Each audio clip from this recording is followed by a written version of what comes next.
dapat yung the best. You should give it your best shot. Whatever you do in life, whatever it is, whatever you are so passionate about, you should give it your best shot. And give it all your best. Isang maganda, masaya at mapagpalang araw po sa inyong lahat. Ito po si Yami Ow at kayo po ay narito pa rin sa inyong channel, ang Yami.O 98.5 Blue. La la, la la, ha ha ha!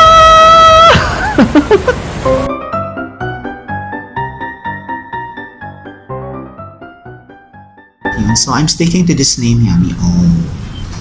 Kasi ibig sabihin, magandang buhay, masarap ang buhay, kahit ano pa ang mangyari, masaya lang, positive. Ganun. So, natapos na po natin itong cover. So, ano na susunod? Okay. So, goodbye yarn. Pero syempre, itatago ko itong sayang. So, ang gagawin ko na po, ayan. So, tatakpa ko na po siya. So, although pwede naman po, no? Black is in. Black is nice. There's nothing wrong about it. Pwede pong ganyan na siya. Tapos, ilagay niyo pa yung mukha ni Yami Ow. Ganyan.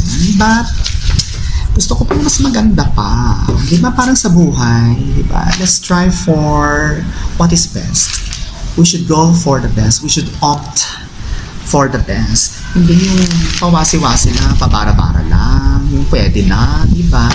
May mga pagkakataon na yung pwede na. Pero may mga pagkakataon na yung pwede na, hindi sapat. Dapat yung the best. You should give it your best shot. Whatever you do in life, whatever it is, whatever you are so passionate about, you should give it your best shot. And give it all your best. Yeah. Because we serve a living holy God in heaven. Yeah. So talagang, di ba sabi nga po, I'm not trying to sound preachy or holier than thou, because I am not.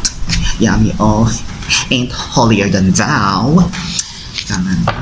But what I'm trying to say is, ang Diyos po na pinaglilingkuran natin sa langit ay napakamakapangyarihan. Hindi niya po gusto yung basta-basta lang. Diba? Lalo na kung meron po tayong isang bagay na ginagawa para sa Diyos, talagang ibibigay po natin yung pinakamaganda sa lahat. Just like, offering. Natatanda ko po noon, yung isang sinabi ng aking Bible school teacher back in the days ng Knox. Believe it or not, yes. Yami Ow attended, Sunday school. Sunday school din po ako nung bata pa ako. Kaya totoo po yung sinasabi, teach a child in the way he should go, and when he is old, he will not depart from it.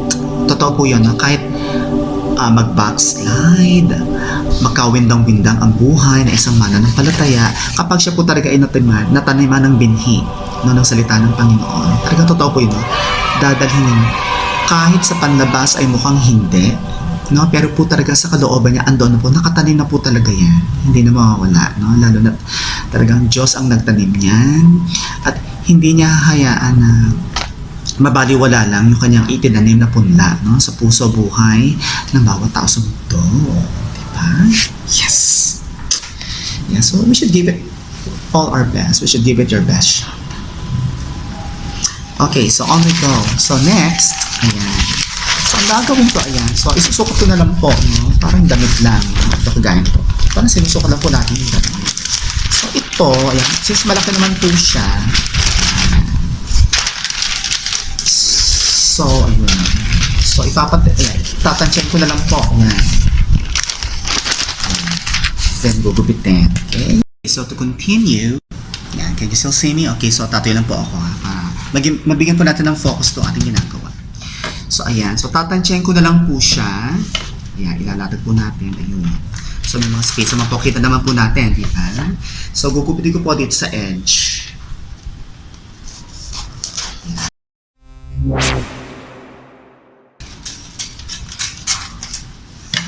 Ayan. Tapos, ayan. So, tansyahan na lang po talaga ang labanan. Ayun.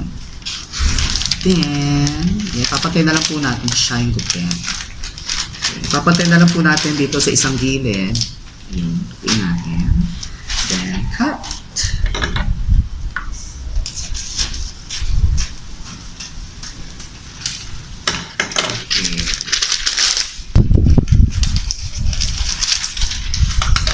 Okay, dyan.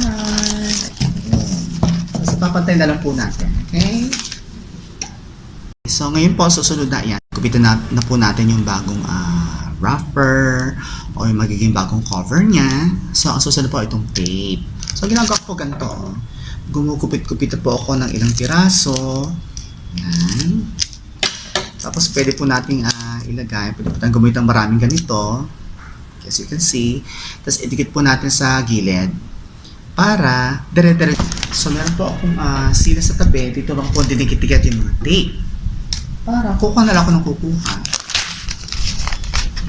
Tutupiin ko po muna yan, yung gilid ng cover. See? Tutupiin ko muna yan. Ang ganda. Christmas gift. Sa Paskong darating. Di ba Paskong Pasko? Di ba ang ganda? Yung sinasabi ko, kailangan po talaga i-recycle natin. Okay. Yan. So, i-dikit po natin ayun doon. Yan.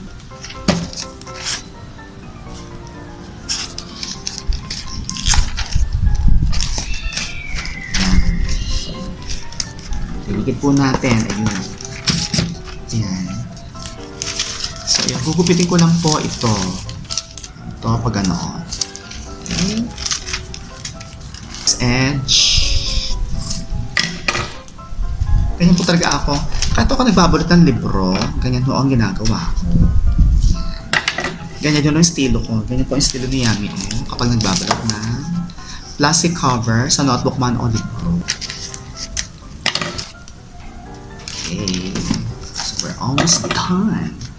Diba, bilis. O diba? Charan! Okay. O diba? Pantay na. Second, the last part. Ayan, gupitin na natin yung ating personalized cover. Ayan, is the Yami Ow cover. Mangino dito sa labas, no? Yan po sinasabi ko sa inyo. Iba ko talaga sa probinsya. Ibang simoy, sarap ng hangin sa probinsya.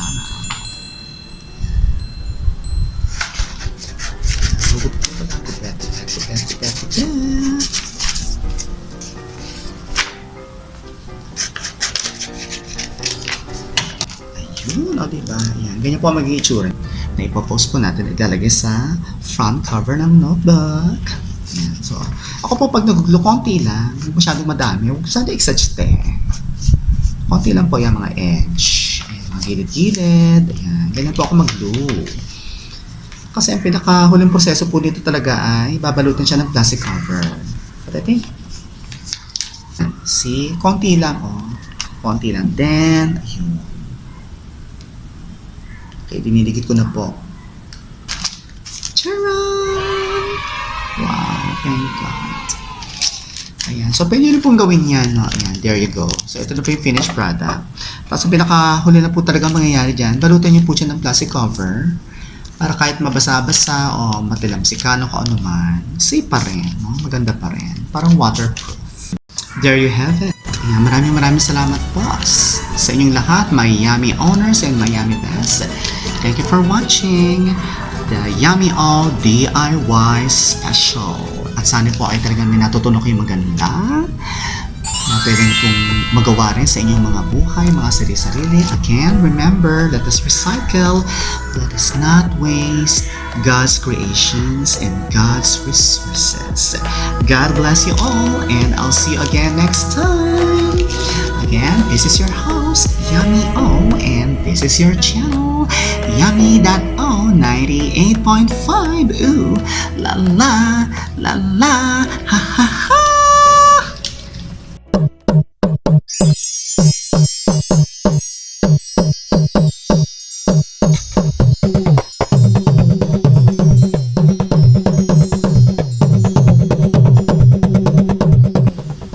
God bless you all. Maraming salamat po. Pagpalain po kayo ng Diyos.